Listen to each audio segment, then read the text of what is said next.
En este encuentro vamos a tratar de analizar cuáles son las características principales del modelo neoconservador o neoliberal, como prefieren llamarle algunos, que nace a partir de la crisis de la década del 70. Esa crisis, que marca el fin del estado de bienestar que estuvimos analizando en encuentros anteriores, señala un cambio en el modelo de acumulación capitalista. Un modelo de estado de bienestar que estaba caracterizado por un capitalismo industrial, es reemplazado, deja su lugar a un capitalismo basado en la financiarización. Tratemos de explicar esto de manera sencilla. Una de las contradicciones que tiene el modo de producción capitalista se da entre el proceso de producción y el proceso de realización. Dijimos nosotros, cuando explicábamos la teoría de Marx y Engels, cómo era el desarrollo del proceso capitalista, se trataba a través de un proceso de circulación, una circulación en la cual había que producir mercancías.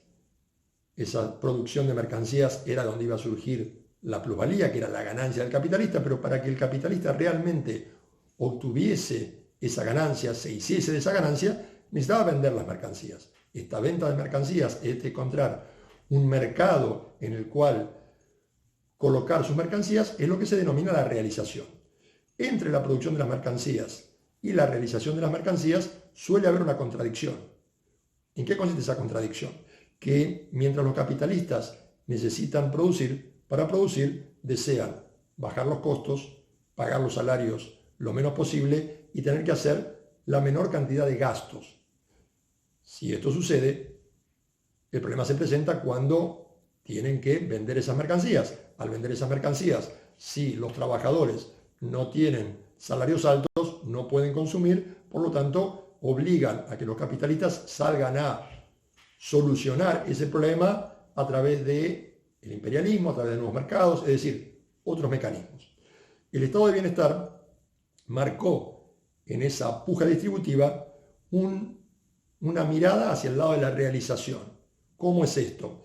Lo que se buscó fue aumentar la capacidad de consumo de los trabajadores, de la clase obrera, mejorar su condición social y en esa puja los sindicatos ganaron un espacio, las leyes en defensa de los trabajadores obtuvieron importantes conquistas y cuando se produce la crisis del 70, una crisis que ya fue explicada como una crisis de sobreacumulación, en esa balanza estaba bastante bien el aspecto de la realización, pero las quejas decían hay problemas en la forma de producir, en cómo obtener plusvalía, en cómo elevar la tasa de ganancia.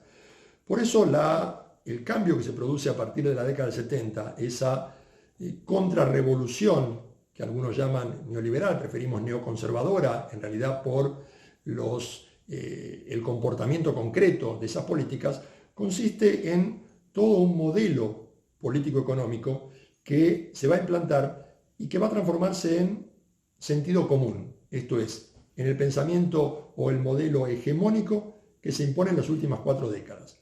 Por eso, en este breve encuentro, lo que vamos a tratar de ver es, primero, qué prometía este modelo, en segundo lugar, en qué consiste, cuáles son las características que tiene, cómo logró convertirse en el pensamiento único, que no es algo que sucede de un día para el otro, y finalmente, cuál es el saldo con que nos encontramos. Siguiendo este esquema, básicamente lo que promovía las nuevas recetas del modelo neoliberal era que el Estado debía salir de su lugar, que debía reducir lo más posible sus funciones y limitarse a garantizar un buen estado de negocios, un buen clima de negocios. ¿Cómo se logra esto? Garantizando un orden jurídico que preserve los intereses de la clase dominante, una estructura militar tanto para la protección interna, pero sobre todo con un poder policíaco para evitar cualquier tipo de conflictos o cualquier tipo de reclamos y básicamente que se pudiese garantizar que los empresarios tuvieran la máxima libertad para poder hacer sus negocios. Por eso iba de la mano con una rebaja impositiva. Esta es la promesa. ¿Cuál es la promesa? Si hay libertad en su extremo máximo, en la mayor proporción, sin intervención del Estado, sin intervención de los sindicatos, sin nada que afecte a los negocios, va a haber un crecimiento enorme.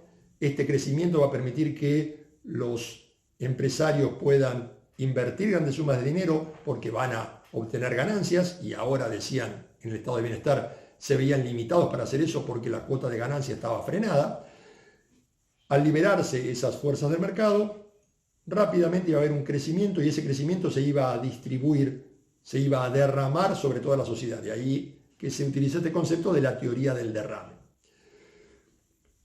Para eso hay un concepto que es clave, y un concepto que prácticamente ninguno de nosotros cuestionaría: el concepto de libertad.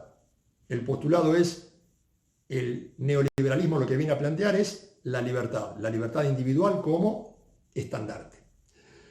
Veamos entonces, frente a esta promesa de libertad, de una ampliación de la democracia, de un éxito económico para toda la sociedad, ¿cuáles fueron las características que asumió este modelo político-económico?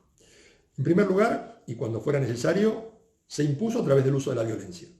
El ejemplo más claro lo tenemos en los casos de Chile en 1973, Argentina con el golpe cívico-eclesiástico-militar de la década del 70, en el 76, y así lo que sucedió en toda Latinoamérica. Es decir, a través de esos movimientos militares apoyados y subvencionados por los Estados Unidos de Norteamérica, se introdujo el modelo neoliberal. De hecho, en el caso chileno es un caso muy especial, porque Milton Friedman y su grupo conocido como los Chicago Boys fueron a llevar y utilizaron a Chile como un laboratorio para experimentar el modelo neoliberal.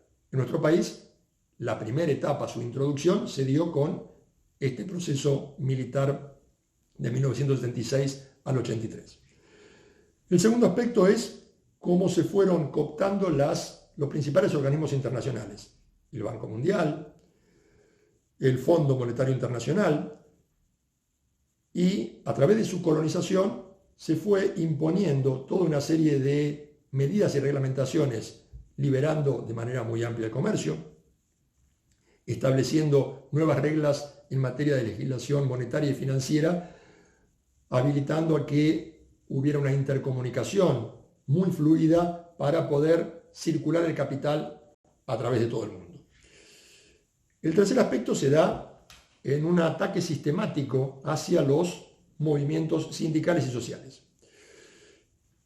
Los movimientos sindicales habían obtenido un gran poder, sobre todo en los países centrales, y de esa manera su lucha en defensa de la clase trabajadora tenía grandes éxitos. La puja distributiva empieza a vencer del lado del capital, sobre todo a partir de algunos hechos puntuales, como es en el caso de Inglaterra con Margaret Thatcher, una disputa que tienen con el sindicato de controladores aéreos, y en Estados Unidos el sindicato de controladores aéreos, y una disputa con los mineros que tiene el gobierno de Margaret Thatcher en el caso de Gran Bretaña. Estos dos hechos, que se dan bajo el gobierno de Reagan en Estados Unidos y de Thatcher en Gran Bretaña, marcan una destrucción y pérdida de poder del aparato sindical, que desde ahí, estamos hablando desde el comienzo de la década del 80 hasta el presente, ha ido en una situación de retroceso. Simplemente se dedicó a tratar de resistir y perder lo menos posible. ¿Cuál es el efecto de esto? Una muy profunda reducción en los salarios de los trabajadores. Una pérdida de salarios y, por lo tanto, una pérdida en la puja distributiva y en el peso que tienen la clase trabajadora en el PBI, o el Producto Bruto Interno de cada uno de los países. Seguido a eso, y de la mano con todo esto, porque todas estas características que estamos describiendo forman una interrelación, no podemos analizarlas por separada, está ese desmantelamiento del estado de bienestar, un estado que era burlonamente mostrado como el nanny state, un estado protector para los niños. Este nanny state tenía que ser desarticulado. Entonces, las acusaciones eran con respecto a su carácter deficitario, lentitud, ineficiencia, corrupción y sobre todo que el Estado distorsionaba los mercados. Por lo tanto, frente a ese desmantelamiento y la estigmatización de todo lo que fuera público, vino la defensa de lo privado. La privatización de servicios esenciales como energía, agua potable y sobre todo salud y educación. Dos aspectos en los cuales fueron reemplazados la intervención del Estado, la escuela pública, la educación pública, por negocios privados. Es más, la privatización llegó hasta espacios públicos. Entonces, este surgimiento de los countries, los barrios privados, como un fenómeno que se da en todas partes del mundo, no solamente en nuestro país.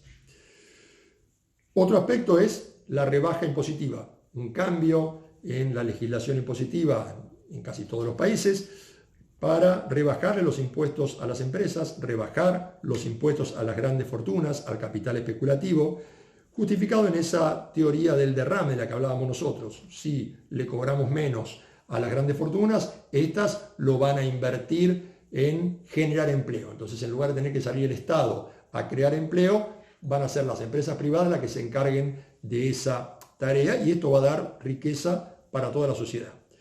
Al mismo tiempo, y justamente para solucionar el problema que se presentaba del lado de la realización, porque al perder salario los trabajadores, al tener que gastar los pocos ingresos que tiene en cubrir salud, en cubrir educación, en pagar toda una serie de servicios que antes tenían un costo mucho menor, aumentos en el transporte, eso obliga a tener que decir, bueno, ¿cómo vendo las mercancías? ¿Cómo logro esa realización? Ahí es donde surge el fenómeno de la llamada economía de la deuda. Préstamos para los estados, préstamos para los privados. De tal manera que si quiero comprar una casa y no tengo el dinero, me dan hipoteca y una segunda hipoteca. Este modelo favorece al sector financiero y al mismo tiempo favorece al sector especulativo. Esto va a desembocar en la creación de enormes o el surgimiento de enormes burbujas como las que estallaron a lo largo de toda la década del 90 en Latinoamérica, en países asiáticos, incluso en Estados Unidos a comienzos del nuevo siglo y por último la gran burbuja inmobiliaria cuyo estallido se produjo en los años 2008 y 2009 con todos los efectos que hemos visto. Y ahí tenemos otra consecuencia. ¿Cuál es la respuesta de los estados? Porque lejos de desaparecer el Estado tiene aún mucha más presencia bajo el modelo neocon, como se le llama, neoliberal. Porque el Estado es quien viene a regular frente a cualquier tipo de conflicto y el Estado es quien viene a intervenir en los momentos de crisis que son inevitables dentro del sistema capitalista. Pero cuando se produce la crisis, el Estado no sale a proteger a la población en general, sino que sale a salvar los negocios de las empresas, a salvar las grandes fortunas. Y esto es lo que hizo, invirtiendo cientos de miles de millones de dólares frente a la crisis de 2008-2009. ¿Cuál fue el mantra que se estableció? Too big to fail. Esto significa muy grandes para caer. Si dejamos que caigan los bancos, si dejamos que caigan las empresas, el sistema se viene abajo. Por lo tanto, el Estado debe salir a salvar. El Estado sale a salvar, el Estado contrae nuevas deudas. Entonces, cuando el Estado contrae deudas, dice, hay que ajustar. Hay que bajar la seguridad social, hay que bajar los gastos que tiene el Estado y destinarlos a mantener a las empresas. Uno diría, ¿cómo logra esto transformarse en sentido común? ¿Cómo la gente puede aceptar que lo principal es el egoísmo individual, el salvarse uno mismo, que todo se obtiene a través de los méritos propios y que no es una cuestión social? Bueno, esto no fue una tarea fácil. La tarea es cómo construir un nuevo sentido común.